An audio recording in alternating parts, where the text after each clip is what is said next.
퇴직 후 고향에 내려갔더니 저를 죽은 사람처럼 살게 만든 가족이 기다리고 있었습니다. 퇴직하면 편해질 줄 알았습니다. 아침에 눈을 떠도 출근 생각을 안 해도 되고 휴대폰이 울려도 가슴이 덜컥 내려앉지 않고 내가 벌어야만 가족이 굴러간다는 압박에서 이제는 좀 벗어날 수 있을 줄 알았습니다. 그런데 사람 인생이 참 이상합니다. 평생 버티게 만들던 건 일이었고 정작 무너뜨리는 건 일이 끝난 다음부터 시작되더군요. 제 이름은 한정우입니다. 올해 62입니다. 33부터 59까지 정확히 26해를 한 회사에서 버텼습니다. 부장이라는 직함까지 달고 나왔고 남들 보기엔 크게 부족할 것 없는 인생처럼 보였을 겁니다. 서울에 아파트 한 채 있고 딸은 결혼해서 잘 살고 아내는 몇 년 전 암으로 먼저 떠났고 저는 정년보다 조금 일찍 명예퇴직을 했습니다. 다들 말하더군요. 이제 좀 쉬세요. 고생 많이 하셨잖아요. 시골 내려가서 공기 좋은 데서 사세요. 그래서 정말 그럴 생각이었습니다. 제가 원래 전남 고흥 출신입니다. 어릴 때 뛰놀던 바닷가도 있고 중학교 때까지 살던 낡은 집터도 있고 비만 오면 흙냄새가 먼저 올라오던 골목도 있는 곳이죠. 아내가 살아있을 때부터 언젠가 은퇴하면 고향에 작은 집 하나 얻어 조용히 살자는 이야기를 몇 번 했었습니다. 당신은 바다 보면 마음이 편해지잖아. 그 말이 퇴직 후에 자꾸 생각났습니다. 그래서 정말 내려갔습니다. 일단 2달 정도만 살아보자. 아니다 싶으면 다시 서울 올라오면 되니까. 그런데 고향 버스터미널에 내리자마자 저는 이상한 느낌을 받았습니다. 누군가 저를 기다리고 있었습니다. 처음에는 마을 택시 기사인가 했습니다. 시골은 외지인 내려오면 금방 티가 나니까요. 그런데 가까이 가보니 택시 기사가 아니라 제 동생 한정식이었습니다. 동생 옆에는 제 여동생 미영이 서 있었고 그 뒤에는 제가 마지막으로 본 게 15년도 더 된 조카 둘까지 서 있었습니다. 순간 제 발이 멈췄습니다. 반갑지 않았습니다. 아니, 반가울 수가 없었습니다. 저 사람들은 제가 살아있는지 죽었는지조차 궁금해하지 않던 사람들이었으니까요. 정확히 말하면 제가 살아있어도 없는 사람처럼 죽었어도 이상하지 않을 사람처럼 취급하던 가족들이었습니다. 동생이 먼저 다가왔습니다. 형 오래 걸렸네. 그 말에 저는 웃음이 나왔습니다. 사람이 너무 어이없으면 화보다 웃음이 먼저 나옵니다. 내가 내려온다는 건 어떻게 알았냐? 제 목소리는 생각보다 차갑게 나갔습니다. 동생은 머뭇거리더니 서울집도 정리하고 있다면서 소문이 있더라. 그렇게 말했습니다. 소문? 가족이란 사람들이 내 연락처는 몰라도 내 소식은 소문으로 듣고 있었던 겁니다. 여동생이 억지 웃음을 지으며 제가 들고 있던 캐리어를 잡으려 했습니다. 오빠, 일단 집으로 가자. 피곤하잖아. 저는 그 손을 피했습니다. 누구지? 제 말에 셋 다 얼굴이 잠깐 굳었습니다. 그들의 표정을 본 순간 저는 확실히 알았습니다. 이건 반가운 상봉이 아닙니다. 뭔가 필요해서 나온 얼굴들이었습니다. 저는 그 자리에서 말했습니다. 용건부터 말해. 내가 너희들 얼굴 본 게 몇 년 만인데 반갑다는 말도 없이 마중 나온 이유가 있을 거 아니야. 동생은 버스터미널 바닥만 내려다봤고 여동생이 먼저 입을 열었습니다. 아버지, 땅 문제 때문에 그래. 역시 나였습니다.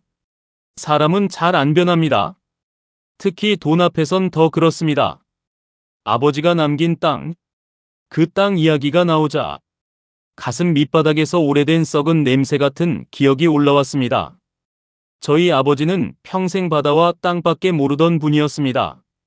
성격은 불같았고 자식 사랑은 서툴렀고 특히 장남인 저한테는 유난히 엄했습니다. 어머니는 제가 20살 때 돌아가셨고 그 뒤로 집안은 사실상 제가 아버지와 동생들 사이를 메우는 형국이었습니다. 저는 고등학교를 졸업하자마자 서울로 올라가 공장 생활을 시작했습니다. 원래는 대학에 가고 싶었지만 동생 학비와 집안 형편을 생각하면 그건 사치였습니다. 월급 타면 절반은 꼬박 집으로 보냈습니다. 아버지 약가, 동생 등록금, 여동생 교복가, 심지어 제사상 차릴 돈까지 제가 보탠 적이 한두 번이 아니었습니다. 동생 정식이는 그걸 당연하게 여겼습니다. 여동생 미영이는 늘 제 편인 척했지만 정작 중요한 순간에는 언제나 자기 편한 쪽으로 몸을 기울이는 애였습니다. 저는 그때 몰랐습니다. 가족이란 이름으로 묶여있다고 해서 마음까지 한편인 건 아니라는 걸요. 문제가 터진 건 제가 41 되던 해였습니다. 아버지가 쓰러졌습니다. 뇌경색 초기였고 다행히 목숨은 건졌지만 반신이 조금 불편해졌습니다. 그때부터 동생은 노골적으로 말을 바꾸기 시작했습니다. 형이 장남이니까 집 정리는 형이 해야지. 아버지 병원비도 형이 더 부담해야지. 형은 서울에서 잘 나가잖아. 잘 나가긴 무슨. 그때 저는 아이 대학 등록금 때문에 대출까지 끼고 살던 시절이었습니다. 아내는 유방암 수술 직후였고 회사에서도 자리가 불안하던 때였습니다. 그래도 저는 했습니다.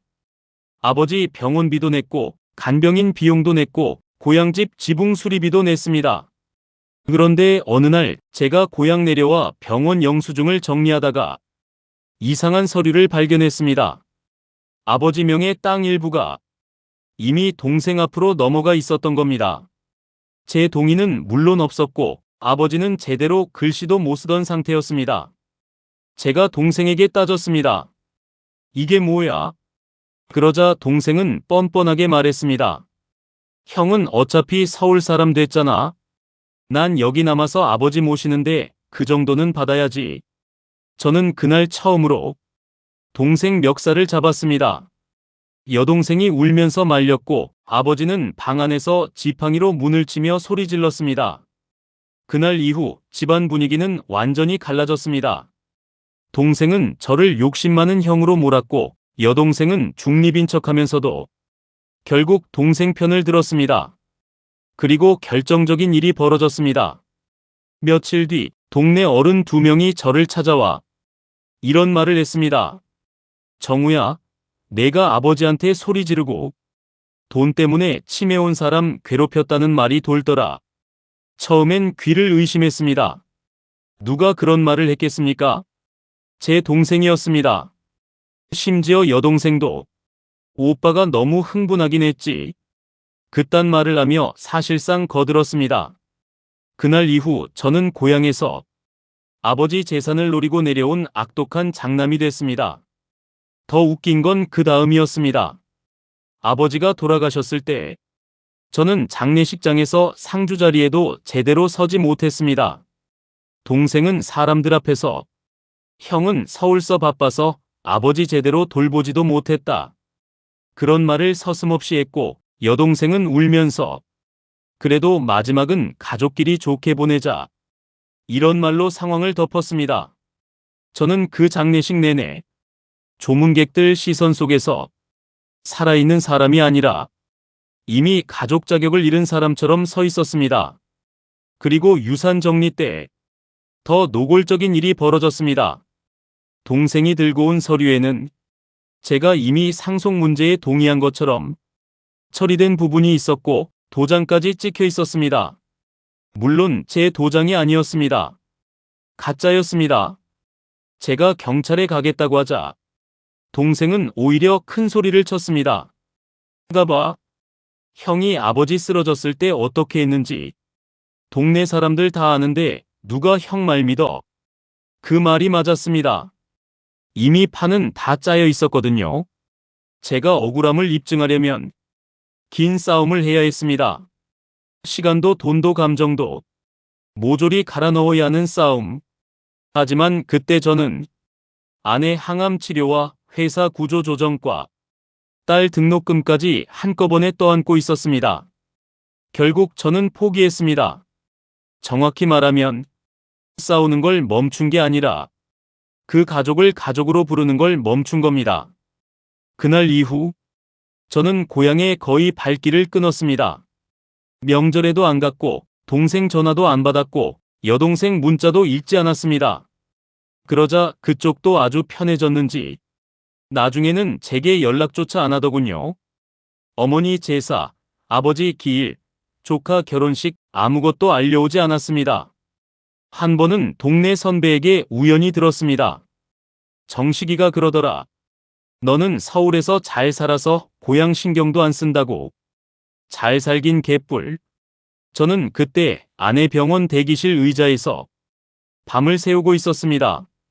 그러다 아내가 떠났고 저는 정말로 더 이상 고향 쪽을 돌아볼 힘이 없어졌습니다. 그래서 오늘 버스터미널에 서 있는 저 사람들을 보는 순간 제일 먼저 든 생각은 또 돈이구나. 그거였습니다. 동생은 제 시선을 피하며 말했습니다. 아버지 산 밑 땅 있잖아. 거기 이번에 도로 난대. 저는 말없이 듣고 있었습니다. 여동생이 덧붙였습니다. 도로만 나는 게 아니고 근처까지 개발이 들어온대. 보상금이 크게 잡힐 거래. 저는 그제야 웃었습니다. 그래서 동생이 마른 침을 삼켰습니다. 그 땅 일부는 아직 형 이름이 걸려 있어. 순간 공기가 조용해졌습니다. 역시 그랬습니다. 예전에 가짜 서류로 다 정리한 줄 알았는데 어딘가 한 필지가 제 이름 혹은 공동상속인으로 완전히 정리가 안 되었던 겁니다. 그래서 저를 기다린 겁니다. 반가워서가 아니라 제 서명이 필요해서. 저는 캐리어 손잡이를 다시 잡고 천천히 말했습니다. 그래서 내가 죽은 사람처럼 안 보이던 동생 얼굴이 일그러졌습니다. 형, 그렇게 말하면 왜? 틀린 말이야? 너희는 내가 살아있을 때는 없는 사람 취급했잖아. 아버지 제사도 동네 일도 집안일도 다 빼놓고. 그러다 보상금 걸리니까 형. 여동생이 급히 말했습니다. 오빠, 우리도 그때는 어릴 때였고. 저는 그 말을 듣고 기가 막혔습니다. 어릴 때? 내가 40 넘어서도 어렸냐? 여동생은 입을 다물었습니다. 동생이 한 걸음 다가왔습니다. 형, 솔직히 말할게. 우리도 형한테 미안한 거 알아. 근데 이제 다 지난 일이고 살아있는 형제끼리 너무 그러지 말자. 저는 그 말을 듣는 순간 정말 손이 떨렸습니다. 다 지난 일. 배신한 사람들은 늘 그렇게 말합니다. 자기들이 남의 인생에서 빼앗아간 시간과 명예와 관계를 지난 일이라는 네 글자로 덮으려 들죠. 저는 조용히 물었습니다. 미안하면 내가 아버지 재산 욕심낸 장남이라고 동네에 떠들고 다닌 거부터 바로잡았냐? 동생은 대답하지 못했습니다. 내가 아버지 괴롭혔다고 한 말, 가짜 서류 만들었던 거, 어머니 제사도 안 부르고 조카 결혼식도 안 알린 거, 그중 하나라도 바로잡았어. 여동생 눈이 붉어졌습니다. 하지만 저는 그 눈물을 이제 믿지 않았습니다. 형, 그땐 우리도 정신이 없었어. 그래. 그런데 희한하지. 정신없을 땐 내 목 챙길 정신은 있었네. 주변 사람들 시선이 느껴졌지만 상관없었습니다. 동생은 결국 본론을 꺼냈습니다. 형 도장만 있으면 돼. 형 목도 당연히 줄 거야. 얼마? 뭐? 내 목 얼마인데? 동생은 바로 답하지 못했습니다. 그 표정만 봐도 알 수 있었습니다. 이미 자기들끼리 계산 다 끝낸 상태라는 걸. 여동생이 조심스럽게 말했습니다. 오빠 이름 걸린 부분만 계산하면 한 1억 조금 넘을 거야. 그 말을 듣는 순간 저는 헛웃음이 나왔습니다. 아버지 땅은 제가 어릴 적부터 알고 있던 것만 해도 산 아래의 밭, 창고터, 묵은 논, 바닷가 근처 자투리 땅까지 꽤 됐습니다. 도로가 나고 개발이 붙으면 1억 조금 넘는다는 건 말이 안 됐습니다. 동생은 여전히 저를 예전처럼 만만한 형으로 보고 있던 겁니다. 정식아, 응? 나 아직 서울 회사 다니는 사람인 줄 알지? 무슨 소리야? 내가 내 말만 듣고 도장 찍을 만큼 아직도 바보 같아 보이냐는 말이야. 그날 저는 가족들과 같이 가지 않았습니다. 터미널 앞 모텔에 짐을 풀고 그날 저녁 바로 읍내 법무사 사무실을 찾아갔습니다.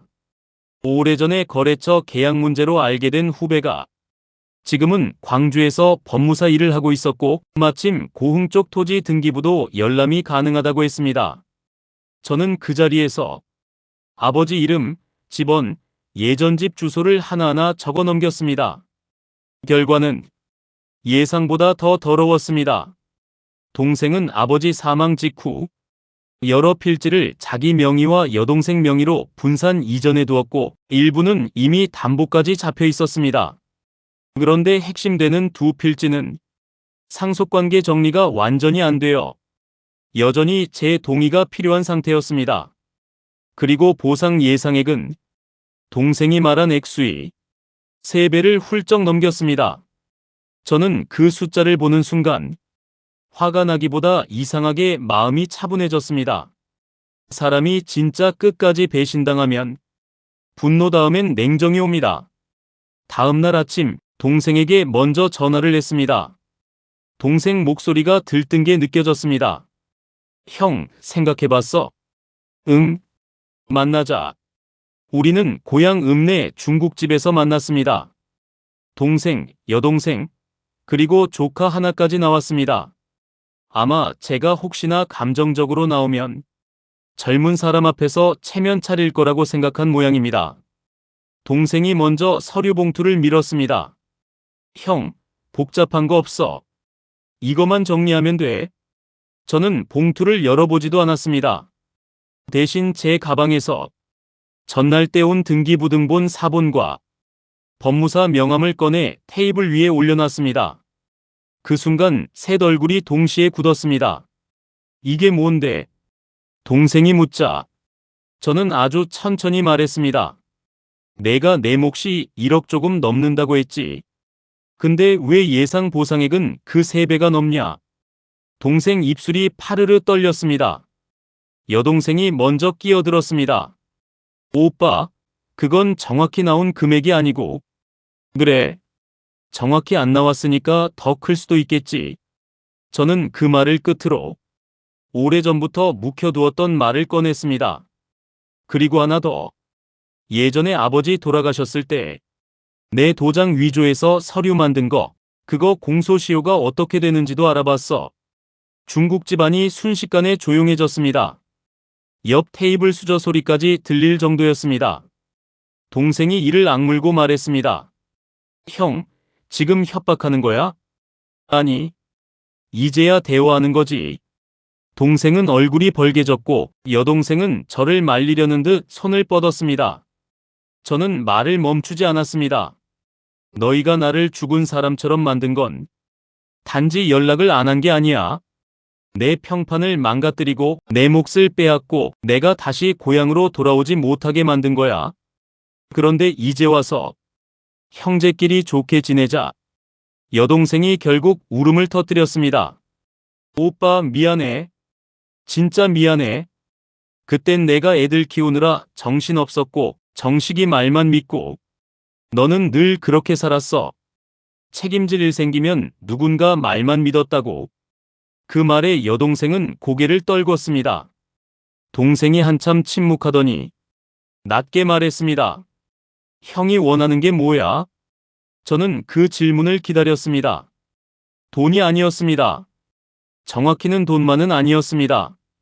저는 말했습니다. 첫째, 정확한 상속 내역과 보상 예상액 전부 공개해.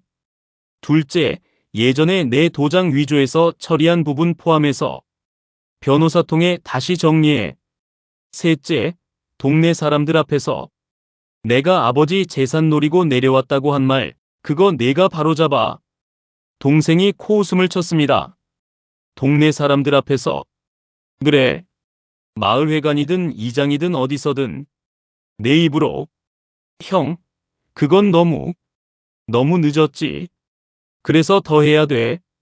동생은 끝까지 버티려 했습니다. 그러다 제가 마지막 말을 하자 완전히 무너졌습니다. 안 하면 민사로 가고 형사 검토도 할 거야. 퇴직해서 시간 많아. 이번엔 내가 안 물러나. 그 말은 허세가 아니었습니다. 예전에 저는 바빴습니다. 아내 병원, 회사, 아이 교육, 대출. 그래서 싸움을 덮었습니다. 하지만 지금의 저는 달랐습니다. 지킬 사람도 맞춰야 할 직장도 버텨야 할 체면도 예전만큼 많지 않았습니다. 그리고 무엇보다 더는 제 인생에서 이 일만 피한다고 평안해질 단계가 아니었습니다. 이건 돈 문제가 아니라 내 이름을 돌려받는 문제였으니까요. 사흘 뒤 정말 마을회관에서 이상한 광경이 벌어졌습니다. 이장이 사람들을 불렀고 동생과 여동생, 저까지 앉아 있었습니다. 처음엔 다들 무슨 일인가 싶어 웅성거렸습니다. 그러다 동생이 일어나더니 작은 목소리로 말했습니다. 그동안 형한테 오해가 있었습니다. 예전에 아버지 재산 문제로 제가 형을 나쁘게 말한 부분이 있습니다. 이장은 못 들었는지 다시 물었습니다. 크게 말해야지. 뭐라고? 동생 얼굴이 새빨개졌습니다. 그리고 결국 저를 똑바로 보지도 못한 채 말했습니다. 정우 형은 아버지 재산 욕심낸 사람이 아닙니다. 오히려 집안에 많이 보탰고 예전에 제가 감정적으로 말한 게 많았습니다. 순간 회관안이 술렁였습니다. 누군가는 헛기침을 했고 누군가는 서로 눈치를 봤습니다. 그 사람들 중 몇몇은 예전에 저를 이상한 눈으로 보던 사람들이었습니다. 저는 그 자리에 앉아 아무 말도 하지 않았습니다. 이기고 싶어서가 아니었습니다. 그냥 너무 늦었기 때문입니다. 사과는 빨랐어야 사과고 진실은 제때 말해줬어야 진실입니다. 그래도 저는 그날 제 안에서 뭔가 하나가 조용히 제자리를 찾는 걸 느꼈습니다. 그 뒤로 상속 정리는 꽤 오래 걸렸습니다. 예전 서류를 다시 맞추고 보상 관련 설명도 듣고 법무사와 몇 번이나 오가야 했습니다. 결국 제 몫은 동생이 처음 말했던 금액의 2배가 넘는 수준으로 정리됐습니다. 여동생도 더는 토를 달지 못했습니다. 하지만 신기하게도, 정말 신기하게도 막상 그 돈이 제 통장에 들어오던 날 저는 하나도 기쁘지 않았습니다. 허무했습니다. 30해 가까이 가족이라는 이름 아래서 버텼던 시간, 억울해도 꾹 참았던 날들, 아내가 살아있었으면 했을 말들, 장례식장에서 제가 삼켰던 분노, 그 모든 걸 돈으로 환산한 기분이었거든요. 저는 서울 집을 완전히 정리하지 않았습니다. 대신 고향 읍내에서 조금 떨어진 바닷가 근처에 작은 집을 하나 얻었습니다. 그리고 아무에게도 주소를 먼저 말하지 않았습니다. 동생은 몇 번 전화를 했습니다. 형, 그래도 가끔 얼굴 보고 지내자. 이제는 풀어야지. 그런 말을 했습니다. 저는 딱 한 번만 대답했습니다. 정식아, 용서는 할 수도 있어. 근데 다시 가족이 되는 건 다른 문제야. 그 뒤로 동생은 연락을 줄였습니다. 여동생은 어느 날 혼자 찾아왔습니다. 귤 한 상자를 들고 와서 마당 끝에 한참 서 있더군요. 저는 문을 열어주긴 했지만 안으로 들이진 않았습니다. 여동생은 제게 말했습니다. 오빠, 나는 진짜 그렇게까지 될 줄 몰랐어. 저는 그 말을 듣고 오래 바라보다가 조용히 대답했습니다. 사람이 제일 많이 하는 거짓말이 그거야. 몰랐다는 말. 여동생은 결국 울다가 돌아갔습니다. 저는 따라 나가지 않았습니다. 한때는 가족이 저를 버렸다고 생각했습니다. 그런데 이제 와 돌아보니 버려진 뒤에도 계속 붙잡고 있던 건 오히려 저였는지도 모르겠습니다.